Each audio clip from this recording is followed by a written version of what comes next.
हमारी है, लेकिन प्रॉब्लम यह है ना कि हमारे सामने हमेशा राजनेता होते हैं और इनका दिमाग पढ़ना सुहानी के लिए भी, मैं बता देती हूँ, टेढ़ी खीर साबित होने वाला है। सुहानी होती तो मैं बुला देती, क्योंकि हर मौसम इनके मिजाज बदल जाते हैं। लेकिन ये एक ऐसा शख्स है जो हमेशा आंधी की तरह राजनीतिक गलियारों में आया, आजकल युवाओं का दिल जीत रहा है। नाम है चिराग पासवान, केंद्रीय खाद्य प्रसंस्करण उद्योग मंत्री। जोरदार तालियों से स्वागत कीजिए। Thank you. बिहार की राजनीति में चमक रहे हैं, एकदम एक अलहदा मुकाम बनाने की कोशिश में है। लेकिन आजकल आपका एक बयान बहुत चर्चा में, और खासकर वक्फ बिल के पास हो जाने के बाद आपने उसका स्वागत किया, आपके सांसदों ने साथ दिया, लेकिन आप याद दिला रहे हैं कि मेरे पिताजी तो मुस्लिम मुख्यमंत्री चाहते थे और मुसलमानों से उनको इतनी मोहब्बत थी कि वो बिहार के लिए एक मुस्लिम चेहरा चाहते थे। उनकी वजह से, उस चाहत की वजह से उन्होंने विधायकों को खोया है। मतलब इस बयान की माने क्या है? आप क्या बताना चाह रहे हैं? मैं सिर्फ ये बताना चाहता हूं कि जब आप चिराग पासवान का बहिष्कार करते हैं और कुछ ऐसे धार्मिक संगठन, पहली बात तो before I begin this I would want to say, मैं ये मानता हूं और मैं चाहता हूं कि एक ऐसी व्यवस्था तैयार हो जहां पे धार्मिक संगठन राजनीतिक पक्षपात ना करें और राजनेता और राजनीतिक दल धर्म के विषयों पे चर्चा ना करें। जिस दिन अगर हम लोगों ने इन दो चीजों को अलग कर दिया ना, राजनीति से धर्म को अलग कर दिया और धर्म से राजनीति को अलग कर दिया, तो मुझे लगता है कि एक बड़ी समस्या का समाधान वहीं पे हो जाएगा।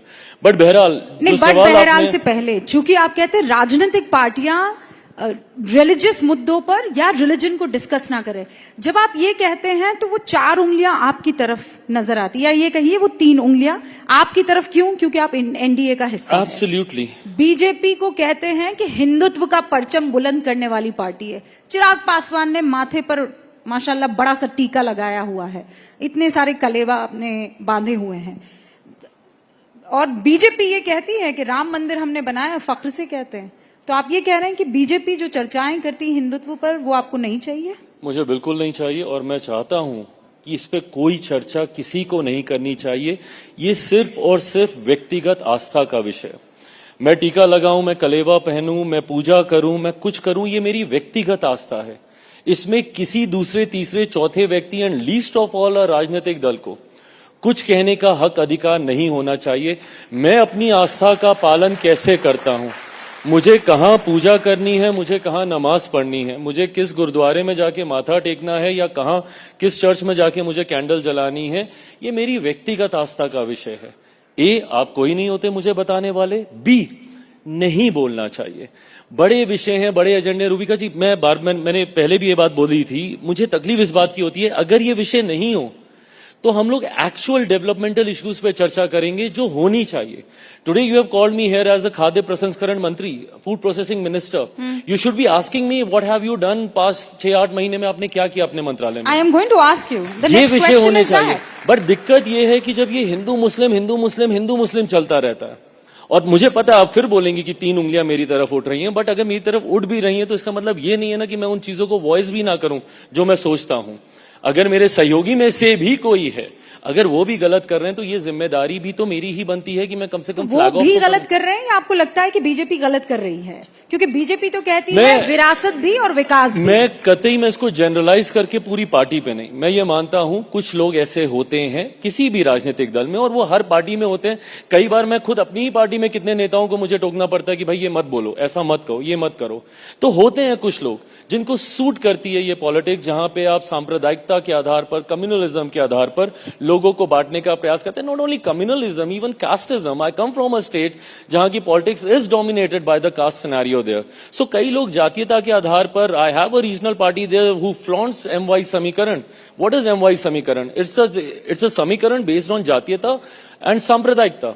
इस चीज पे बना हुआ वो समीकरण है।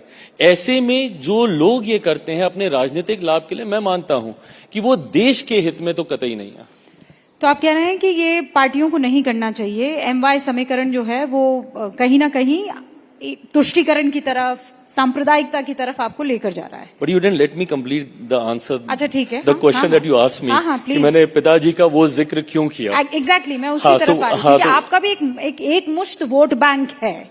बिल्कुल है, मैं उसको वोट बैंक नहीं मानूंगा, मैं उसको उन समर्थक की तरह मैं देखता हूं जो आपके विचारों के साथ जुड़ते हैं, और वो जाति धर्म के आधार पर नहीं है। वो मेरे वो सपोर्टर्स हैं या मेरे पिता के वो सपोर्टर्स हैं जिन्होंने उनकी सोच, उनकी आइडियोलॉजी पर विश्वास किया। पर मैंने अपने चिराग पिता जी, वो का तो आप सोचते हैं ना, पॉलिटिकल पंडित ये मानते हैं कि वो आपकी कम्युनिटी से ताल्लुक रखने वाले हैं, इसीलिए वो आपका पक्का वोट बैंक है। जो भी टर्मिनोलॉजी आपको देनी है, बट मेरी सोच इसमें थोड़ी सी अलग है। All right, but then let me complete. हाँ हाँ प्लीज। सो वाई, क्यों मैंने उस बात का मैंने जिक्र किया, क्योंकि जब कुछ धार्मिक संगठनों ने मेरा बहिष्कार किया और ये कहा कि चिराग पासवान से दूरी बना के रखी जाए, क्योंकि ये एक ऐसे विधेयक का समर्थन कर रहे हैं जो मुसलमानों के खिलाफ है, without even getting into the merits की उसमें क्या है, मैं किस चीज का समर्थन कर रहा हूं, किस चीज के सजेशन मैंने दिए, क्या सुझाव दिए। आपने मेरा तो बहिष्कार किया, जिसके पिता ने अपनी पार्टी को 2005 में समाप्त कर दिया, ये कहते हुए कि बिहार में एक मुस्लिम मुख्यमंत्री होना चाहिए। तथाकथित जितनी सेक्युलर पार्टीज हैं जिन्होंने सेक्युलरिज्म के नाम पे सिर्फ मुस्लिम अपीजमेंट का काम किया है, आप उनका संरक्षण आप कर देते हैं। ये वो दल हैं जिनके बारे में सच्चर कमेटी की रिपोर्ट 2006 में कहती है कि देश में मुसलमानों के हालात कितने बदतर हैं। कौन था 2006 से पहले देश की राजनीति में, या मेरे प्रदेश का ही जिक्र कर लीजिए तो निरंतरता में 15 साल लालू जी रहे, 90 के दशक से राजद रही वहां पे। उससे पहले लालू जी, उनके परिवार के आदरणीय राबड़ी जी, यही लोग रहे। देश में आप देख लीजिए कांग्रेस समर्थित सरकारें। ऐसे में जब आप खुद अपने आप को यूज करने देते हैं विदाउट इवन अंडरस्टैंडिंग कि इसमें क्या संशोधन किए गए हैं, वो कैसे गरीब मुसलमानों को फायदा देंगे, बिना इस बात को समझे हुए एक फॉल्स नैरेटिव सेट कर दिया जाता है। सीए के वक्त रूबिका जी क्या हुआ था, यही हुआ था, देश भर में आगजनी का माहौल बना दिया था।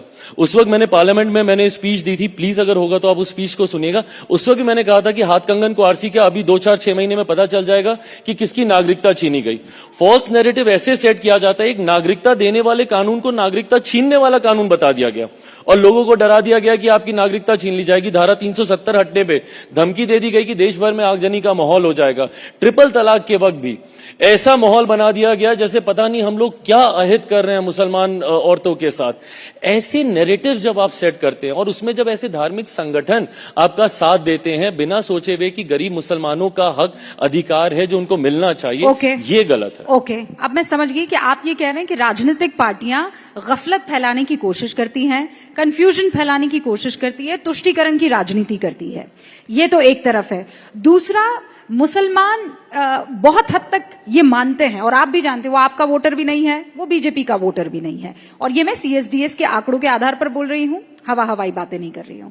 मैं आपसे ये जानना चाहती हूं कि ये जो एक परसेप्शन है, आपके लिए नहीं लेकिन बीजेपी के लिए, कि वक्फ में देख लीजिए, जमीनों पर कब्जा करने के लिए भारतीय जनता पार्टी ये काम कर रही है, आरएसएस ये काम इसलिए कर रहा है क्योंकि मुसलमानों को एक कोने में धकेल के रखना चाहिए।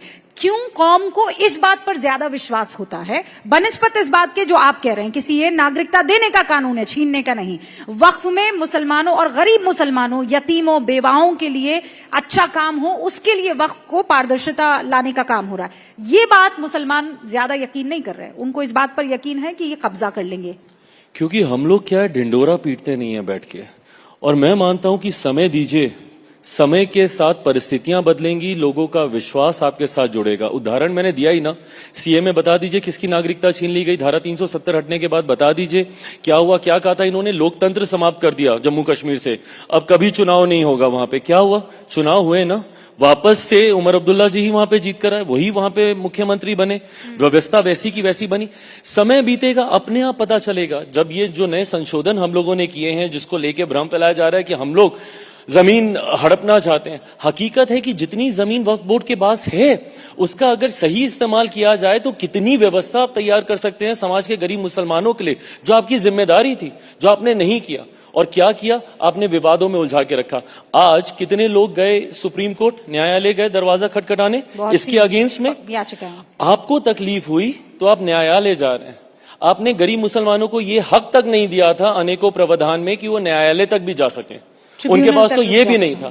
अगर हमने इस प्रावधान को बदल के उसमें संशोधन किया कि कम से कम एक गरीब मुसलमान न्यायालय जा सकता है, जैसे आप जा रहे हैं, जब आपको मिर्ची लगी उसको तकलीफ होगी तो वो जा भी नहीं सकता था, आज अगर हमने उनको वो हक दे दिया तो क्या गलत किया?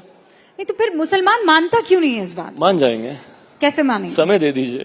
आपको लगता है वो आपकी तरफ कभी आ रहा कभी है? होता क्या है ना कि झूठ इतनी जोर से बोला जाता है। इसी लोकसभा में देख लीजिए क्या किया था विपक्ष ने, खतरे में आ जाएगा, संविधान खतरे में, आरक्षण खत्म कर दिया जाएगा, लोकतंत्र की हत्या हो जाएगी अगर मोदी तीसरी बार प्रधानमंत्री बन गए। आज मुझे बताइए 9 महीने हो गए, पूछे इन लोगों से कि कहां का संविधान खत्म कर दिया गया, या कौन से, किसका आरक्षण छीन लिया गया, या कौन से लोकतंत्र की हत्या हो गई। अगर आपको सिर्फ झूठ बोल के राजनीति करनी है तो फिर ये सोच कम से कम हम लोग की तो नहीं हो सकती है। अच्छा, क्योंकि बिहार में चुनाव आने वाले हैं, राहुल गांधी एक के बाद एक दौरा कर रहे, 4 दौरे कर लिए हैं। करें, हमारी मदद करते हैं जितने दौरे वो करते हैं। कन्हैया कुमार उनके साथ है, सोचिए कौन है उनके साथ। अरे आपको सोचना है, चुनाव आप लड़ रहे हैं, मैं क्या करूंगी सोच के। देखिए रुबिका जी, सारी चीजें एक तरफ, बट राष्ट्र हित से ऊपर कुछ नहीं हो सकता। कतई कितने भी बंटवारे की राजनीति कर लें, सांप्रदायिकता, जातीयता जो कर लें, but when it comes to the nation, उसके ऊपर कुछ नहीं होना चाहिए। और मैं मानता हूं ईमानदारी से हर इंडिविजुअल, हर भारतीय को सोचना चाहिए कि कोई एक ऐसा व्यक्ति जो देश में रहकर बंटवारे की राजनीति करता हो, जो देश में रहकर भारत के टुकड़े रखने की सोच रखता हो, क्या ऐसे व्यक्ति के साथ किसी को भी जुड़ना चाहिए? और देश की एक बड़ी पार्टी, और बड़ी पार्टी नहीं, जिनका आप जिक्र कर रही हैं वो हमारे एलओपी हैं लोकसभा में, वो उनके साथ खड़े होते हैं जिन्होंने देश के टुकड़े करने के नारे लगाए। ये उचित नहीं है। नहीं, पर वो ये कहते हैं कि मैंने कभी ऐसे कोई नारे नहीं लगाए, कहीं भी ये साबित नहीं हो पाया है, और हाँ, मैं टुकड़े टुकड़े गैंग से हूं, मैं बीजेपी के टुकड़े करने के लिए आया हूं। सीधे तौर पर उन्होंने ये बयान प्रयास करें, उनके नेता भी यही प्रयास करते हैं, देखते हैं कौन सफल होगा। सबसे ज्यादा हावी मुद्दा बिहार में क्या रहने वाला है? वो ये कि इससे पहले मुझे याद है कन्हैया कुमार कह रहे थे कि सड़कें नहीं बन रही हैं, लोग वोट नहीं कर रहे हैं। उन्होंने स्वीकार किया कि विकास हुआ है बिहार नहीं, पर में। पानी चोरी के लिए सड़कें बन रही हैं। कब पानी की किल्लत होगी, कब चोरी होगी, हाँ, उसके लिए सड़कें आज बना रहे हैं हम लोग। क्या सोच है ये? अगर ये एक युवा, पढ़े लिखे युवा की सो कॉल्ड अगर सोच है, तो मैं कतई इससे इत्तेफाक नहीं रखता हूं। मतलब ये, बट कम से कम इन द प्रोसेस उन्होंने इस बात को स्वीकार तो किया कि बिहार में विकास हुआ, वहां पे सड़कें बनी। हाँ, वो किस सोच के लिए बनी बताइए? मतलब कब वो समय आएगा, उसके लिए हम लोग को चिंतित होना चाहिए जरूर। वाटर सेव करना चाहिए, पानी को हम लोग को बचाना चाहिए। आने वाले समय में संभवतः ऐसी परिस्थितियां उत्पन्न होंगी, बट वो कब होंगी, उसके लिए बिहार आज सड़कें बना रहा है। सोचिए क्या बात कर रहे हैं ये लोग। अच्छा, लेकिन आपको क्या लगता है, कन्हैया अभी पद यात्रा हुई है, राहुल गांधी एकदम जातिगत जनगणना को लेकर बहुत एक्टिव थे, फिर बाद में उन्होंने जो जातिगत जनगणना हुई थी उसी को कहा कि ये ठीक से नहीं हुई है। आप भी फेवर में रहे हैं जातिगत जनगणना के, बीजेपी ने क्लैरिटी से बताया नहीं है, तो ये फिर आपको ऐसे कटघरे में खड़ा करता है कि भाई ये कैसा साथी है? नहीं, कैसा साथी नहीं है। देखिए, मैं साथी इसीलिए हूं ना, नहीं तो मैं उन्हीं का सदस्य होता। Why am I a different party? Because I have my own priorities. I have my own ideology. मेरी अपनी विचारधारा है, मेरी अपनी सोच है, मेरी अपनी प्राथमिकताएं हैं, इसीलिए मैं एक अलग दल हूं।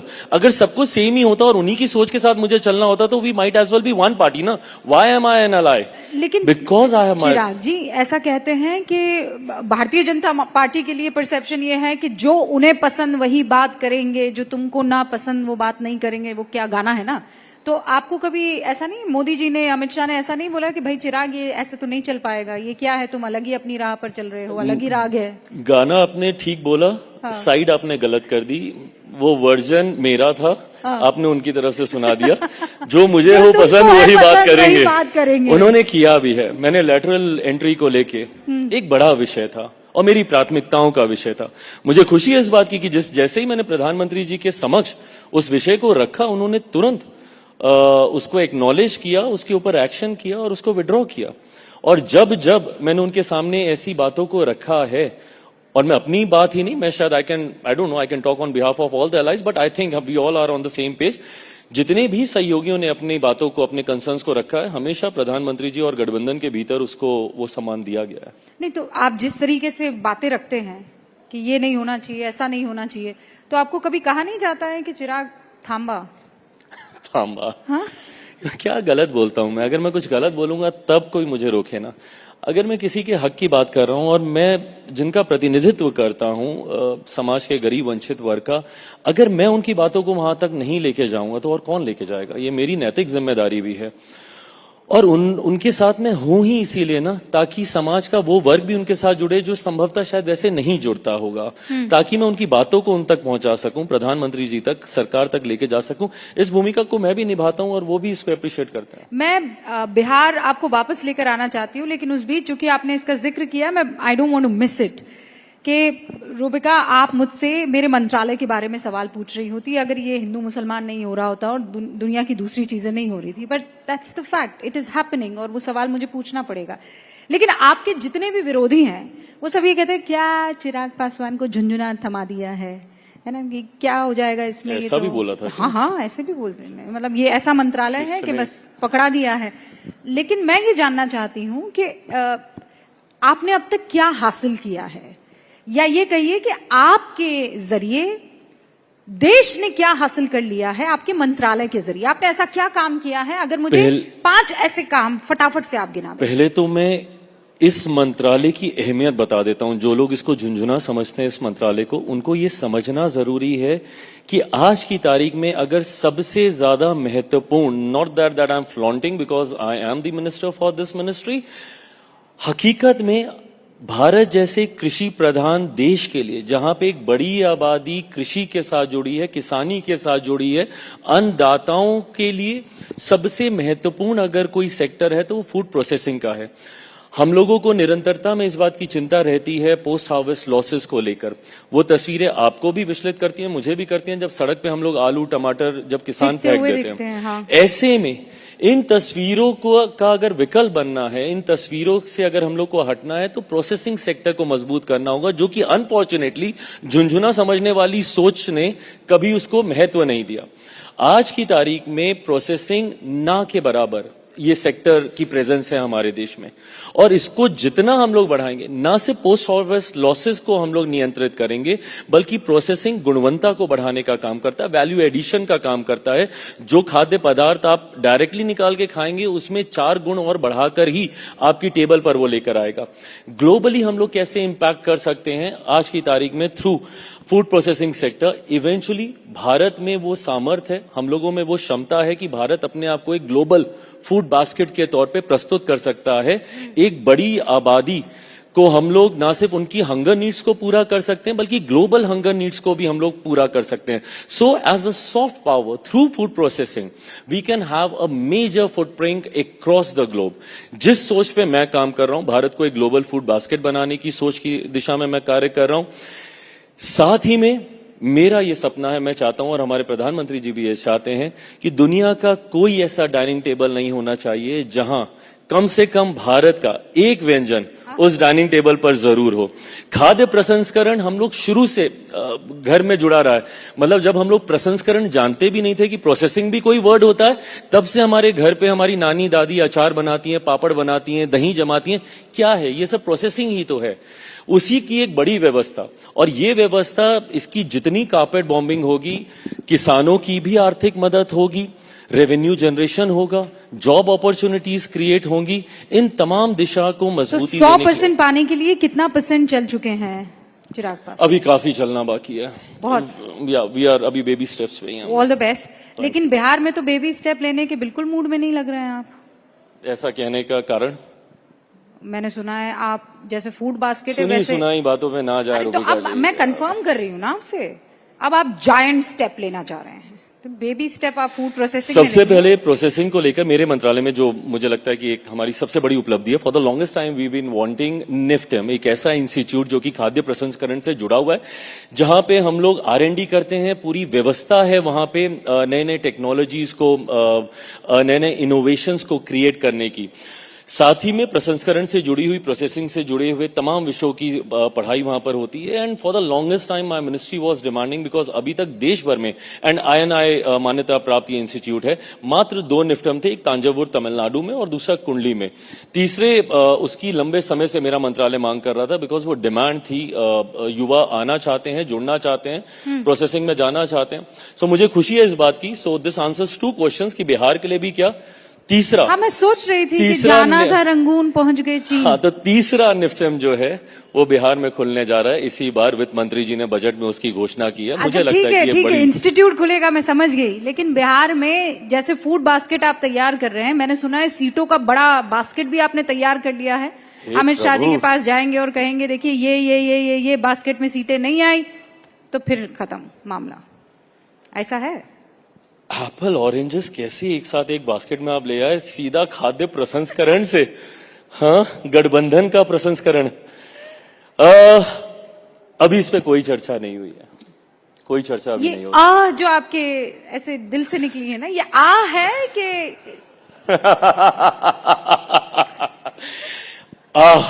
कभी नहीं थी, ना 2014 में ना 15 में, 20 में थी जरूर और मैं अलग हुआ था, बट 24 में वापस उतनी ही मजबूती से इस गठबंधन के साथ हूं। गठबंधन में हमेशा सहयोगियों का सम्मान किया गया है और मैं मानता हूं उसी सम्मान के साथ हर किसी को सीटें दी जाएंगी। और ये मेरा आखिरी सवाल है, पर्सनल है लेकिन पूछना जरूरी है क्योंकि बहुत वायरल हो रहा है आपका ये बयान।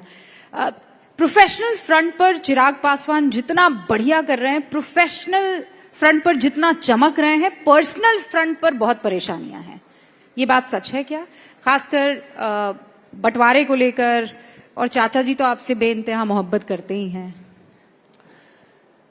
मैं सहज नहीं हो पाता हूं पारिवारिक बातों को सार्वजनिक मंच पे करने के लिए, बट परिस्थितियां ऐसी हैं कि अब कुछ पारिवारिक रहा ही नहीं है। सारी चीजें is there in the public आप डोमेन। चाचा को मना क्यों नहीं लेते? आप इतना मतलब सहज हैं, इतना अच्छे से बात करते हैं, बड़े मुझे नहीं हैं लगता है मुझसे। आप आपके बड़े भी हैं तो आप जाइए ना, उनसे कह दीजिए। मैं गया तो था, दरवाजा ही नहीं खोला उन्होंने।